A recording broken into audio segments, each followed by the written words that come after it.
Bonjour, je suis ravi de vous accueillir sur le studio de Cordiam TV au 25e journée européenne de la Société française de cardiologie. Dans un premier temps, je vais vous laisser vous présenter tout seul. Sandrine Charpentier. Donc, je suis médecin urgentiste à Toulouse, aux urgences et au SAMU, et responsable également d'une unité de douleur thoracique au CHU à Rangueil. À côté de vous, Christophe Meun. Bonjour, Christophe Meun, je suis cardiologue au CHU à Vicenne, à Bobigny, en région parisienne. Merci. Nous sommes ici pour parler de troponine dans le cadre des urgences cardiaques, coronaires. On verra que c'est peut-être pas tout à fait pareil. Et donc, vous avez assisté tous les deux et participé activement à une session sur ce thème, sur des urgences cardiaques, donc cardiologiques. Donc, ma première question, je vais peut-être la poser à Sandrine. Est-ce qu'il est nécessaire de doser la troponine chez tous les patients qui ont une douleur thoracique ?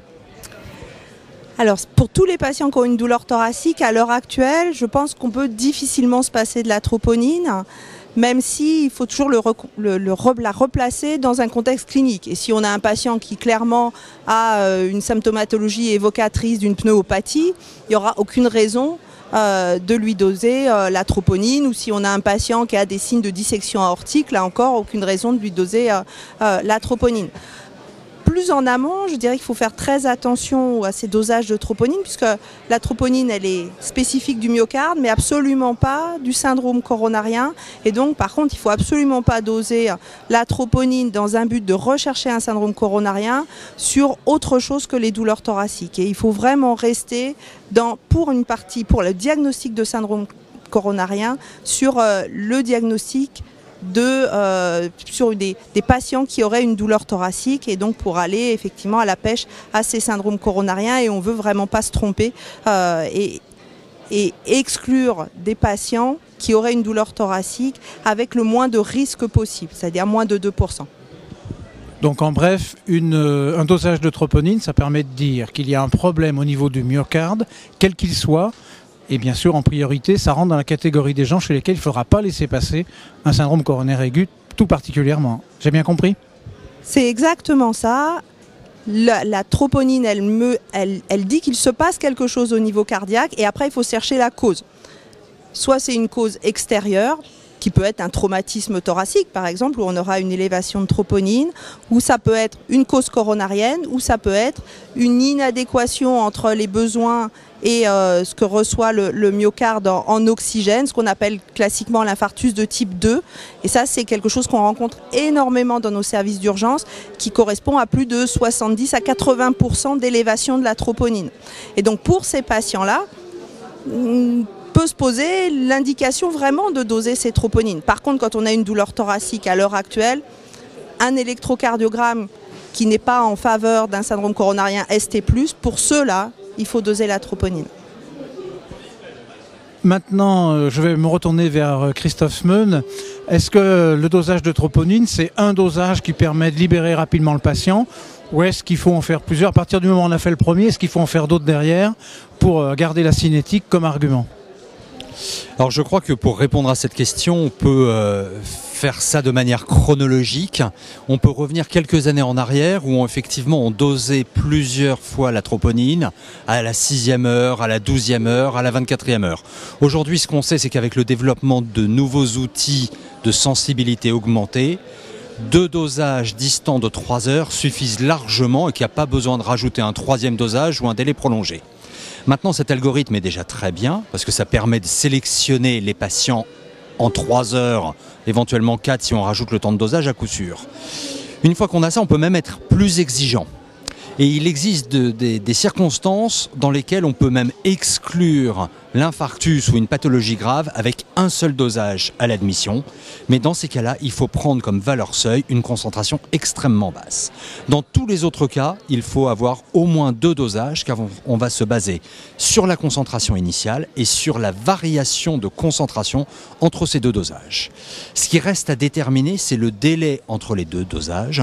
Jusqu'à présent, on raisonnait sur 3 heures et une étude récente vient de montrer que 2 dosages à 1 heure d'intervalle principal permettait de générer un algorithme qui permet d'exclure le diagnostic avec certitude, de l'affirmer avec une très très grosse probabilité et donc de décider du diagnostic final des patients chez plus de 75% d'entre eux, alors même qu'on est aux urgences, alors même qu'on est très précoce par rapport à la douleur thoracique.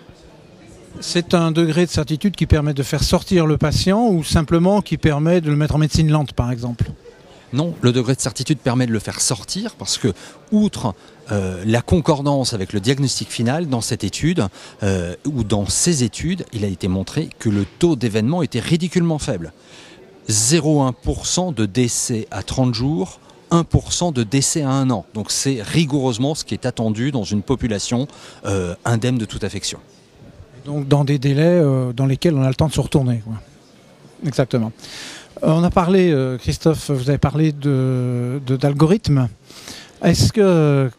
Comment on raisonne en termes d'algorithmes, même si c'est pas que dans sa tête, on raisonne bien en termes d'algorithmes en disant il y a ça, je fais ça, il y a ça, je fais ça. Comment ça se passe? Comment votre raisonnement est structuré par rapport à ce problème? Le raisonnement, il commence d'abord par une estimation de la probabilité clinique et électrocardiographique. Et en fonction du niveau de risque du patient, de ses antécédents coronariens, qui pour nous en médecine d'urgence est fondamental, et de l'analyse de l'électrocardiogramme, on va choisir ou pas d'orienter soit directement le patient en cardiologie, ce qui peut se faire dès la phase préhospitalière à partir du moment où on a des modifications électrocardiographiques, soit de continuer la prise en charge dans un service d'urgence où là on met en place les algorithmes comme vient de le décrire Christophe, avec une cinétique de troponine qui est H0H3 ou H0H1. Et à la fin de cette prise en charge, si on est dans les niveaux d'exclusion ou d'affirmation élevée, on peut soit faire sortir le patient, soit l'adresser en cardiologie. Et puis si on est dans la zone grise, c'est là où il faut mettre en place d'autres stratégies diagnostiques, et en particulier l'échographie cardiaque, le coroscanner ou d'autres stratégies qu'on discute à ce moment-là avec les cardiologues. Le coroscanner, donc dans la zone grise. Quand on est dans le gris, on n'est pas chez des patients à bas risque pourtant. Le coroscanner, à mon sens, est plutôt sur les patients à l'heure actuelle en zone grise pour plusieurs raisons. D'une part, son accessibilité n'est pas si facile que ça. Pour prendre en charge des patients H24. Son interprétation n'est pas simple et il faut avoir des médecins formés à l'interprétation du coroscan, ce qui est encore une fois très compliqué. Puis on a quand même un niveau de iatrogénie avec l'irradiation des patients qui fait qu'on ne peut pas faire des coroscans, à mon sens, à l'ensemble des patients qu'on voit pour une douleur thoracique aux urgences, sachant que, in fine, aux urgences, la prévalence du syndrome coronarien, elle n'est que de 9%. Donc 91% des patients qu'on prend en charge n'ont pas de syndrome coronarien quand ils sont aux urgences. Je vais peut-être vous étonner, mais un médecin qui est en ville, qui voit un patient, il se dit « Mon patient, je l'envoie aux urgences, il va attendre 5 heures. Est-ce qu'il peut tout de suite le faire piquer et puis lui dire si ça va mal, je vous envoie aux urgences ?» Alors non, je pense que ça n'est pas un message à recommander. Toute douleur thoracique doit être prise en charge en urgence et il y a un seul mot, c'est le 15. Faites le 15 qui permettra, on a la chance en France d'avoir un système préhospitalier médicalisé, donc qui permet de faire un premier tri déjà selon la gravité. Selon cette estimation, cette évaluation, les patients seront laissés chez eux, amenés aux urgences, amenés en salle de coronarographie, amenés en cardiologie, amenés dans une autre unité. Ça, c'est le premier message. Le deuxième, si par malheur le patient ne faisait pas le 15, la première structure d'accueil doit être les urgences. Il est hors de question de proposer un dosage biologique en ville. C'est vraiment l'urgence prime. Il n'y a aucune place pour un délai, pour une réflexion quelconque, tant qu'on n'a pas eu d'évaluation. Et puis la dernière chose, c'est le patient qui consulte aux urgences pour une douleur thoracique, il n'attend pas 6 heures en France. On a beaucoup de chance, on a un très beau système, avec le plus souvent un accueil par du personnel médical ou paramédical qui permet tout de suite de trier les patients selon leur gravité, et les patients avec douleur thoracique qui sont vus immédiatement. Ça paraissait évident, mais je pense que c'était important de le dire clairement, de l'énoncer clairement, de façon à éviter les dérapages. Je vous remercie pour ces 2 interventions et puis maintenant les gens qui vont nous regarder vont être très armés pour répondre à ces situations. Merci.